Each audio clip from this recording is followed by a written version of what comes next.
All right, welcome to episode 2 of the Kingdom and Empires Dynasty Fantasy Football podcast, where we interview each one of our members and learn a little bit about their team and what they're looking to do this season. I'm Aaron, and we've got our co-host Eric here. How's What it up? going, What Eric? up? Good, man. How you doing? I'm good. And joining us for this episode is John. How's it going, John? It's going well. How are you guys? I'm good. Yeah. Thanks for letting me be the first guest. That's an interesting decision, giving me a microphone and a captive audience. So buckle up. We're gonna see how this Just keep it goes. PG, please. No Children chance. watching. You said an F-bomb in yours. I get at least I one in did. mine. And I had to mark the podcast as explicit too. I was like, damn it. I love it. All right. Well, let's get us started here. John, we're going to learn a little bit about yourself and your fandom, and then we're going to run through your team and then ask you a few questions about your draft, where you are, and where you're trying to go in the future. So, what Sure. NFL team do you support? That would be the Bears. It's hard not to be a Bears fan when you grew up in Chicago suburbs, because if you aren't, that means you're a Packers fan and everyone just wants to beat the shit out of you. Was it pretty split, like growing up, like Packers and Bears fans, or was it pretty much mostly Bears? So volume-wise, it was split because any Packers fan has to walk in the room and say, "Did you know that I support the Packers?" And all the Bears fans are just like, "Can you leave already? Like, we were having a nice time. This is a Mossacholi dinner. Whine a little, laugh a lot, the whole suburban vibe. But you have to sit down and just listen to every single Packers fan just go, "Oh, we had Brett Favre." It's like, yeah, it's not even how his name's spelled. When the Packers fans arrived, is that when you guys would like get out the Malort and be like, "Here's the high shelf stuff"? In most of these stories, I'm 12, so uh, personally, I didn't get out any Malort. But Jesus, to everybody who's watching this, never put Malort in your body unless you really just don't like yourself or it's someone's 21st birthday, in which case, put a lot of Malort in your body. That a it says beer? there's some notes of gasoline, grapefruit, sweat, wax, fire, mineral oil, and bitterness. And you Google Malort just as a I mean, the thing FYI. with Malort is it's just the aftertaste, right? Like when it goes down, you're like, oh, it wasn't so bad. Then all of a sudden, you get this feeling in the back of your mouth, and you're like, oh no. And you're just wondering how to get rid of it. And the answer is you don't. All right. So, what would you say your favorite players are on the Bears right now? So right now it's obviously JF1. It's impossible not to drink just like a ton of Justin Fields Kool-Aid. I went to the Ohio State University. Don't drop our the. Um, so watched some there before I went there and was just like, wow, okay, he's very good. Saw that he was going to the Bears potentially, and I was like, please fall to 11, please fall to 11. When they took him, I actually got up out of my chair. Like I'm not really like that about sports. I'm mostly just like, okay, a thing happened on the TV. But when he got him, I was like, oh my God, it might be our first competent quarterback ever. Obviously a bad rookie season. Last year was a lot better. He had to scramble a ton because the Bears' offensive line is complete garbage, but I am just totally in on him, super happy about him. And then my other favorite Bear, I think, would probably be Akeem Hicks. He played defensive line for the Bears and was just an absolute mammoth. He literally looked like a bear and was just like all hype all the time, bringing the juice. And it was impossible not to just be an incredibly large Akeem Hicks fan just week in, week out. Sadly, he's old now, so that Where's doesn't work he? out. Where's he playing? Is he I still don't in the think he's Bears? playing anymore. I'm No, he's pretty sure done. he's retired. The Didn't league he get said you're traded to retired. like? Didn't he get It was traded? the Was he like Bucks. Rams or Bucks? He went to Bucks. It was So the the Bucks. Bears didn't re-sign him, and I think he went to the Bucks, but he flopped there. I actually don't remember where he wound up, but he didn't wind up anywhere where he made any noise. And so you're like, well, that kind of makes sense why they didn't re-sign you because you were too old. And how long have you been playing fantasy football? So I've been playing fantasy football kind of like off and on since 2012. Um, I have no clue how many first, seconds, or thirds I have. I'm kind of just here for the vibes and to have a good time. I play a lot of fantasy baseball. I get to the point in that where I'm like modeling things and trying to figure out where the excess value is in drafts. And I try not to take fantasy football as seriously because then I'll really just become a no lifer. And I'm trying to balance the two. So yeah, still love fantasy football. However, always looking for excess value, just not to the point where I'm sitting down and doing math. what we're going to do next is take a look at your draft and run through your team. And, we want you to walk through each of the players, sort of, a brief explanation of like why you were pretty high on this guy, what you were sort of thinking. So we'll take it from the top here. Cool. In round 1, you were picking 7th. Yeah, so I was picking 7th, and I did a lot of mocks. I did mocks drafting from different spots in the draft, but in a lot of them, JJ was going in the top 5 or 6 picks. So I had a pretty good feeling I was going to get one of Lamar Jackson or Justin Fields. I didn't see Herbert falling all the way there, especially because I knew Aaron was drafting in front of me. So I was like, okay, he's off the board. And then the Mahomes, Josh Allen, Jalen Hurts trio always gone. And I mean, I couldn't imagine Burrow going all the way to 7th. That's just crazy. So I knew I was probably getting Lamar Jackson or Justin Fields at that point.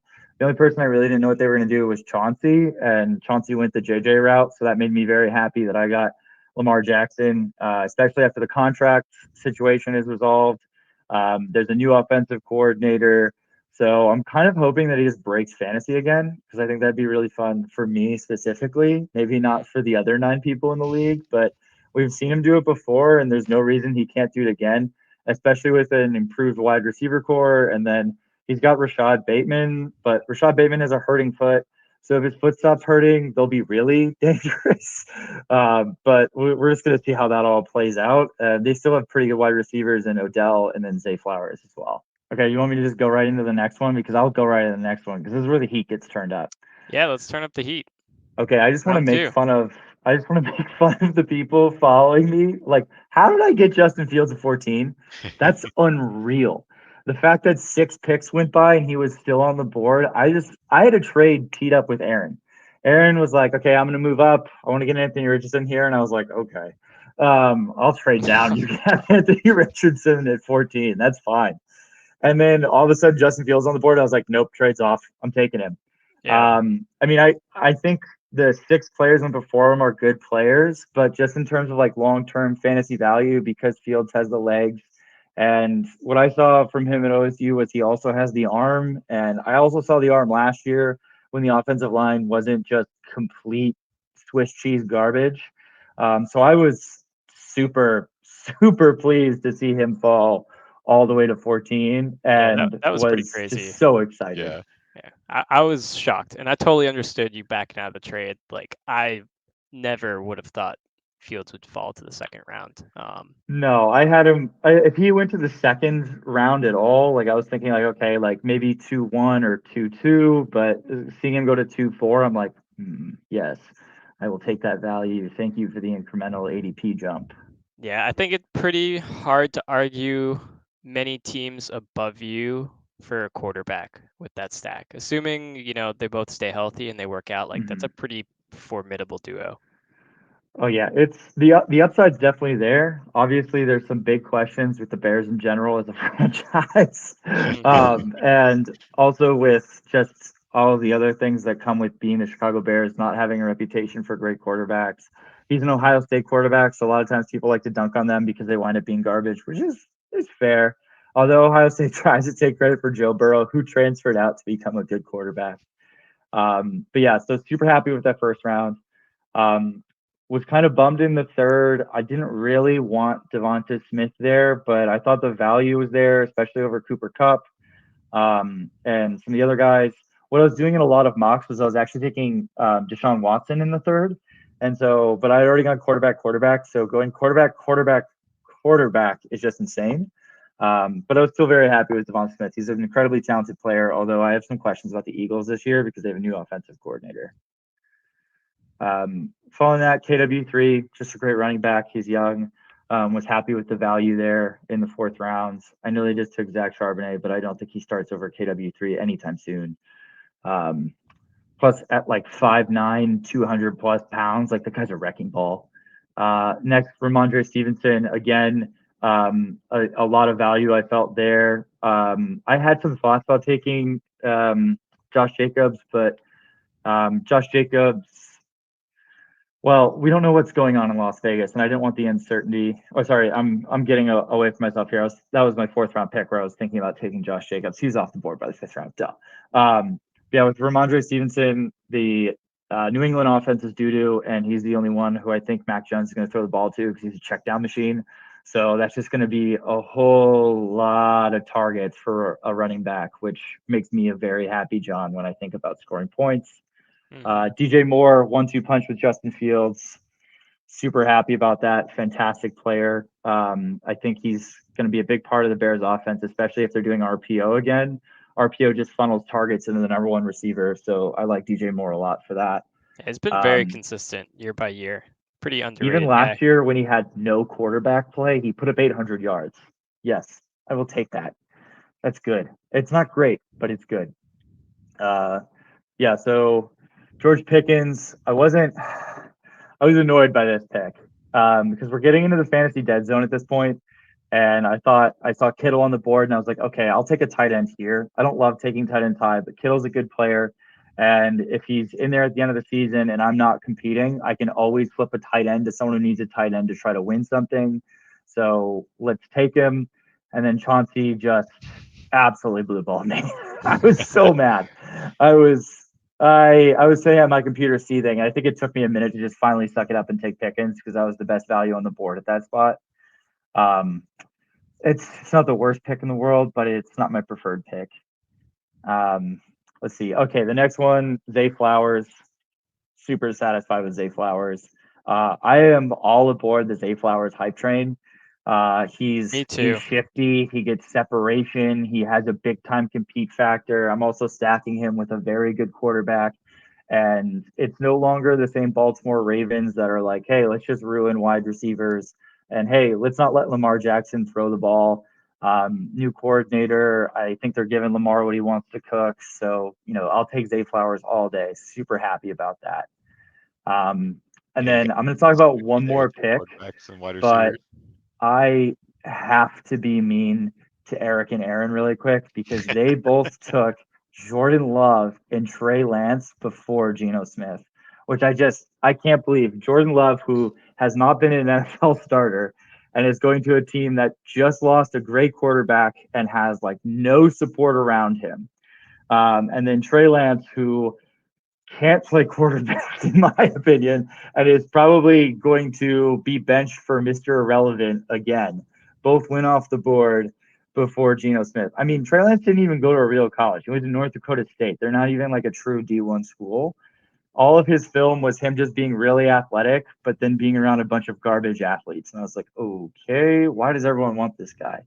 So the fact that I got Geno Smith in the 9th made me happy. Both my quarterbacks are playing. What's that? The 32-year-old Geno Smith. Yeah, the 32-year-old Geno Smith that looked phenomenal last year, has one of the best wide receiver cores in the league, and a team that consistently pounds the ball on the run to open up the passing game. Oh, yeah. Pete Carroll at the helm, sign me up. I'm all aboard the Geno Smith hype train. His spiral is so pretty. Yeah, he should have a good next year. And then, that was my thoughts too. I don't know. I think his contract. I don't think it's only a 2-year deal. Yeah, and I think they can cut him or like get out of the contract pretty easily. So that's where I was thinking. Don't care. I think he's going to be great last year. I think they're going to say, why would we dump the 32-year-old quarterback that's airing it out and is clearly making the offense tick? So I'm all aboard the Geno Smith hype train. I know there are some quarterback needy folks in here, so when my team probably isn't competing for the championship because it's not going to compete for the championship, I will be happy to trade you Geno Smith later in the year. The other thing is both of my quarterbacks play week 13, so that's not great. Probably going to take an L that one. So I knew I needed to get another quarterback. I took Geno. And then Deontay Johnson, who I eventually traded. But yeah, I'm not going to talk through all 25 of my picks. That's obnoxious. That's the first 10. I'm pretty happy with the draft, considering I was drafting 7th.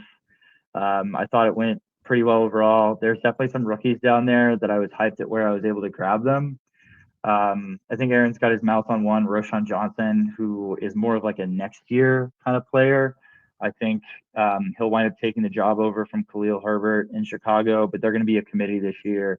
Marvin Mims, I'm pretty excited about. I think he has some deep value for the next couple of years. That's a big one. I want to ask how excited you are about Zach Wilson's prospects, taking him with the last pick overall. Okay, so I have a theory on Zach Wilson. Okay. This is complete John tinfoil hat time. The Is more that he milk is that the he same gets with, kind of the stupid as better Aaron it is. Rodgers. And so those two idiots are just going to fuse their brains together, and Zach Wilson's going to stop sucking at quarterback.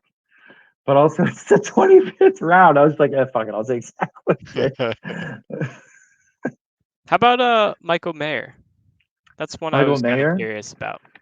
Yeah, so I mean, I took him with Cole Kmet still on the board. I didn't want to stack too heavily in the Bears. Plus, I don't know if I'm on the Cole Kmet hype train. I think he finishes like tight end 7th in redraft last year, which is still a garbage player because tight ends suck. So I just went young with the pick. I thought it was good value for where he was.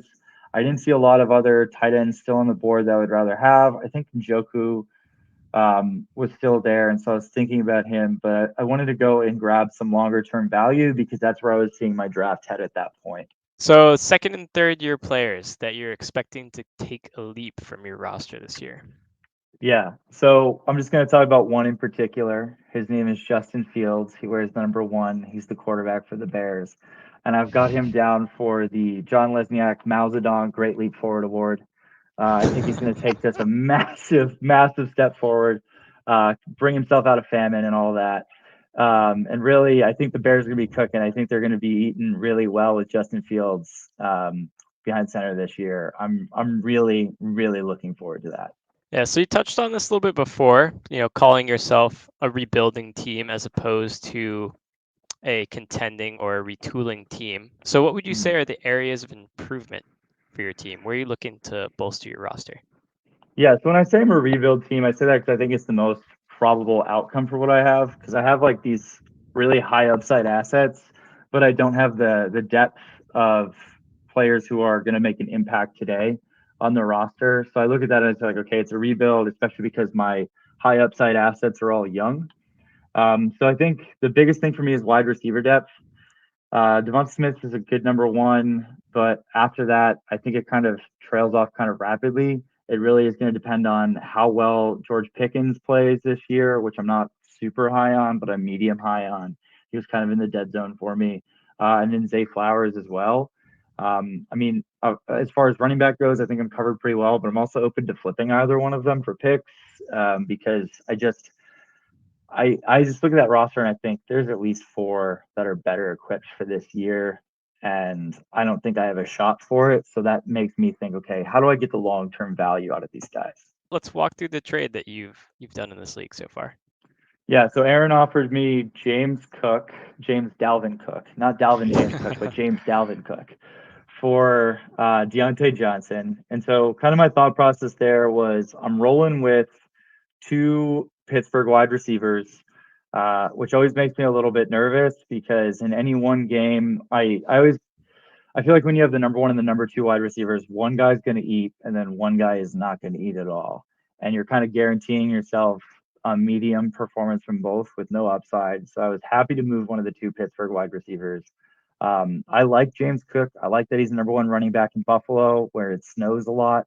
I've also been aboard the James Cook hype train ever since because you have the quarterback talking about and saying, oh, yeah, we're going to get him in the pass game. Allen saying he doesn't want to play as much with his feet, that he wants to check down a little bit more, which means more targets for James Cook. You also have, what was it? I think it was Damian Harris. Yes, thank you. I always mean Damian Harris when I say Damian Pierce and vice versa. But yeah, Damian Harris got hurt.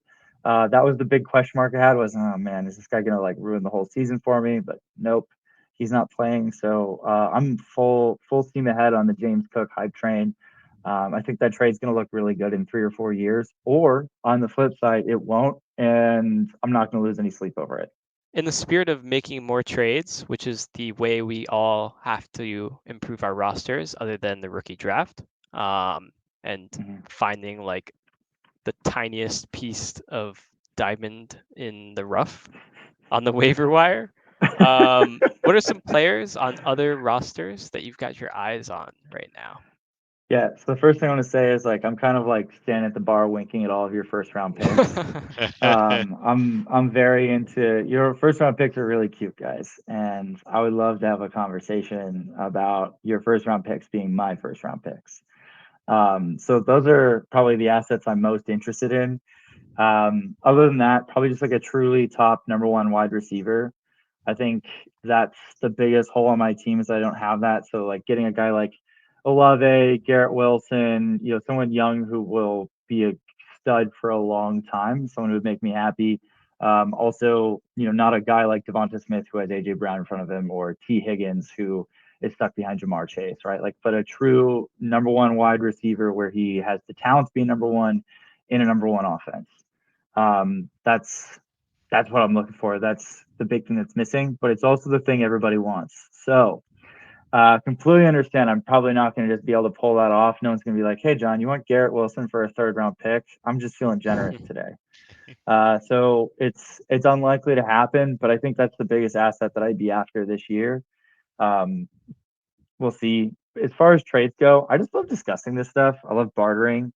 I went to Mexico a couple of months ago, and my favorite thing was just trying to haggle on prices. Like most of the time, I just walked away. I didn't even want to buy the thing. I just wanted to haggle.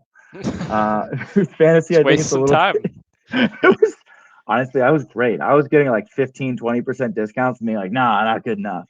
And I was like, "Save this for the next guy. Maybe he goes to 25%." It's like for a pair of flip flops, like whatever. Garbage ones, but. The point being, I'm not going to nickel and dime everybody here, but I do love to discuss these things and say, hey, what's the value you're seeing? What's your opinion on my roster? What's your opinion on these assets? The more I know about what everybody thinks about value, the better trades I can offer you. I can cut to something that's more in line with what you're looking for instead of throwing you something out of left field where you're like, dude, what? Like, why would you even propose that?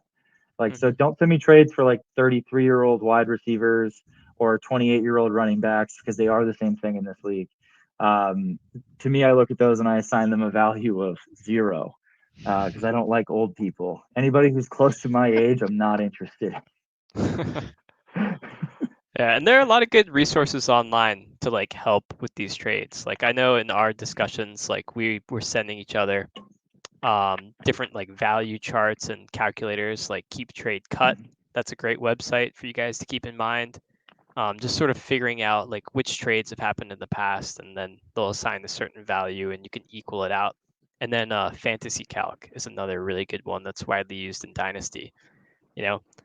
Normally I would hate to let people in on like my little tips and tricks to beat them in leagues, but in Dynasty, the more we all know, the better, because we want this league to be active. So when someone is looking to offer you a trade, John, what's the best way to get in touch with you? Okay, so pretty much any way works, but don't just send me a trade on Sleeper because I'm gonna be like, what? Like I don't remember thinking about this. Was there a message I missed? So don't do that. You can Discord message me. I'll be pretty responsive there. You can text me as well if you have my number. That's fine. If there's a league directory of numbers going out, you can have my number. I don't really care. I'll get back to you most likely same day on both. If not same day, next day. Especially if you text me at like 9:00 on a Saturday. There's next day. Also, why are you trying to barter for fantasy assets at 9:00 on Saturday? Just trying to catch Go touch some drunk. grass. Yeah. I don't have the Sleeper app on my phone for a very good reason. So let's be like, trades. Damn, you gonna do it all on desktop? Yeah. Yeah. Damn. The app is Discipline, nice. Aaron. Yeah. Discipline. I like that. It destroys my battery though. I don't know if I'm the only one with just like, I mean, I have an iPhone 8, so like, the battery's not great, but it destroys my battery. It's pretty crazy. Sorry, did you say you have an iPhone 8? Yeah, it's time to upgrade. It's time. It was time to upgrade 3 years ago. I like the size. I don't have like giant hands, so I like it being able to fit in my hand. That's right, listeners. If you stay to the end, you get to find out that Aaron has small hands. Yeah. All right. Well, with that, I think that concludes our second episode. We'll be having each one of you guys on here to talk through your teams, get to know you a little bit better, because we've got some people that have never met before. So hopefully we'll have someone new to you next week. Bye, guys. All right. Thanks for tuning in, guys.